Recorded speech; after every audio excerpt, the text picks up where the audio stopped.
dipersembahkan oleh, didukung oleh Joko Widodo dan Prabowo Subianto merupakan dua orang capres yang akan melaju di Pilpres 9 Juli mendatang dan resmi sudah mendaftar di KPU. Rekam jejak dan juga sepak terjang mereka sudah banyak diberitakan di media-media. Namun seperti apakah penilaian dari kalangan masyarakat sendiri terhadap kedua nama ini? Tentunya akan beraneka ragam.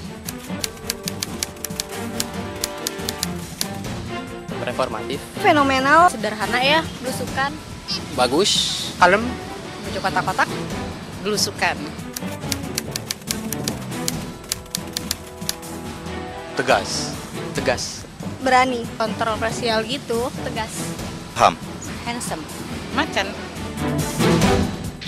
Kita bicara soal rekam jejak, bagaimana perjalanan masa lalu. Apakah itu menjadi kriteria yang penting atau tidak ketika kemudian Anda memutuskan untuk mendukung Prabowo? Seberapa itu penting?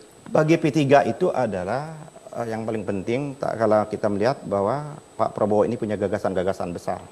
Pemimpin itu tidak cukup dia pergi ke sana kemari. Ya kan? Soekarno punya gagasan dan ide-ide besar. Bung Hatta punya gagasan dan ide-ide besar. Muhammad Nasir punya gagasan dan ide-ide besar. Pemimpin dunia itu punya gagasan dan ide-ide besar. Kalau kita lihat Ahmadinejad punya gagasan dan ide-ide besar. Putin punya gagasan dan ide besar bagaimana menegakkan negara dan kedaulatan negara. Dan itu kami melihat bahwa ada pada Prabowo. Kita lihat visi dan misinya. Tegas ingin menjaga harkat dan martabat dan kedaulatan. Baik kedaulatan pangan, kedaulatan energi, ya kan, kedaulatan lain. Jadi itu menjadi jauh lebih penting dibandingkan pertanyaan dan keraguan orang terhadap rekam jejak perjalanan HAM dan sebagainya. Itu jauh lebih penting.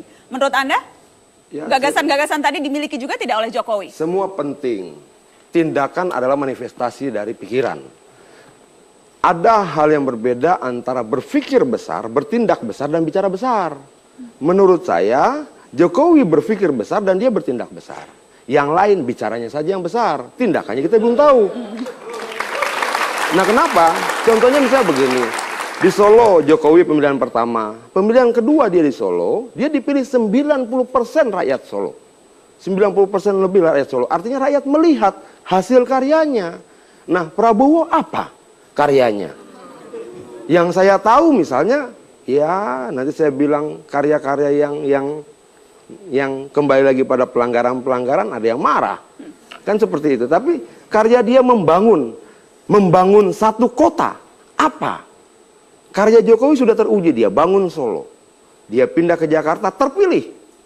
Dia lakukan beberapa kerja besar. Contohnya misalnya, kemarin ketika Jokowi belum jadi gubernur, Jakarta sangat macet. Saat sekarang masih macet, Bang Adian. Sebentar. Tingkat kemacetan sudah berubah dari 12 km per jam jadi 19 km per jam. Artinya ada perubahan. Maksud saya kita bicara berdasarkan data. Jangan berdasarkan emosi. Memang ciri-ciri orang mau kalah emosi, tidak apa-apa. Baik. Saya akan potong di situ karena saya ingin lempar ke Bang Ahmad Yani. Kalau tadi dikatakan Jokowi sudah membuktikan karena membangun kota. Apa pembuktian dari Prabowo?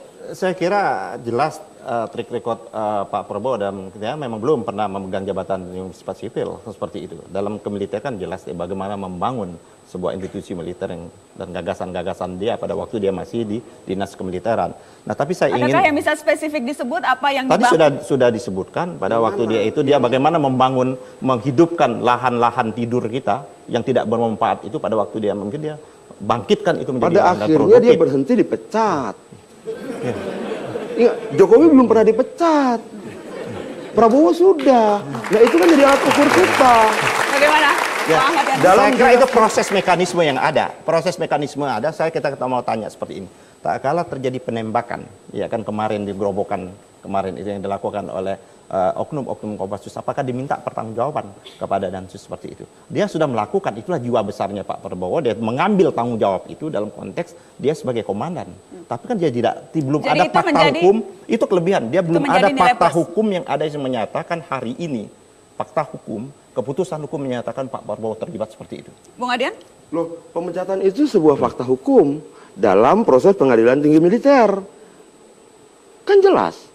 Nah, kita bandingkanlah satu sisi gini. Orang bilang Jokowi tinggalkan Jakarta, tidak pernah Jokowi ingin tinggalkan Jakarta. Dia ingin tetap menjaga, membangun Jakarta tidak dari balai kota, tapi dari istana negara. Nah, artinya bahwa prestasi-prestasi itu tidak bisa dipungkiri. Kalau dikatakan Sulu pembangunan, kita nggak melihat juga bahwa Bukan, nanti Sulu. kan begini. Tadi kan saya ingin menyatakan, katakan ada prestasi, saya tidak melihat bahwa pembangunan Sulu itu betul-betul mercusuar. Tingkat dari PAD, tingkat APBD semakin menurun. Kalau kita mau lacak sudah data-data statistik. Kalau kita mau lihat Jakarta, apa yang dilakukan, janji-janji apa yang sudah ditepati hari ini, ya kan? Banjir masih terjadi di mana? Kemacetan semakin macet hari ini, ya kan? Kalau dulu kemacetan itu menurut saya semakin macet. Orang yang tidak Tadi punya datanya akal, 19 km. orang yang tidak Bedanya, punya akal sehat saja Pak yang Ahmad Yani menyatakan pakai Jakarta tidak perasaan, macet seperti saya ini. pakai data. Jadi orang yang tidak berakal sehat saja Ya, yang Anda- menyatakan Jakarta tidak macet pada hari ini. Anda pakai perasaan, saya pakai data. Loh, Itu saya bedanya pakai kita. data juga. Mana datanya? Angka-angkanya mana? Bukan gini loh. Jangan Anda mengkritik tanpa data. Yang akan jadi persoalan bagi saya begini. Ketika Prabowo menang nanti, dia menjadi panglima tertinggi angkatan bersenjata darat, laut dan udara. Lalu dia akan melantik sekian banyak jenderal. Repotnya yang jenderal-jenderal dilantik itu dilantik oleh tentara yang pernah dipecat. Nah ini akan jadi persoalan berikutnya. Dan itu harus dijawab oleh Anda. Bagaimana? Saya kira kita bicara masa lalu, ya kan? Betul. Tapi bahwa itu, kalau tadi analoginya itu, melantik, orang yang melantik itu dia problem tidak? Tidak problem. Tidak Ya, problem. Kenapa ada tidak problem? Tidak problem. Itu ada proses yang lalu yang sudah dia lalui.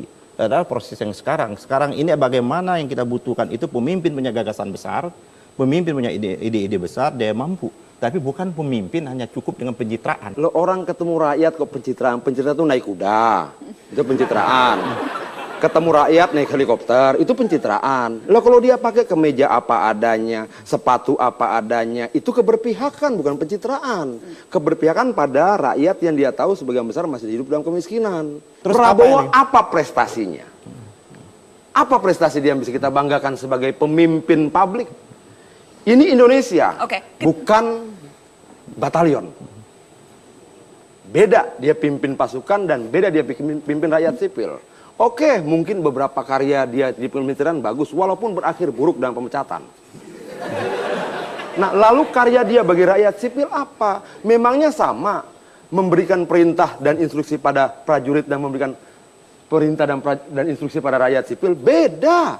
Nah, dia belum pernah memimpin institusi sipil seperti yang pernah dilakukan oleh Jokowi. Lalu apa harapan kita? Oleh karena itu beri kesempatan dia untuk memimpin kali ini. Ya kan? Dengan gagasan-gagasannya. Maksudnya buat uji coba, Bukan mampu gagasan, tidaknya. bukan dia memberikan gagasan, ya kan?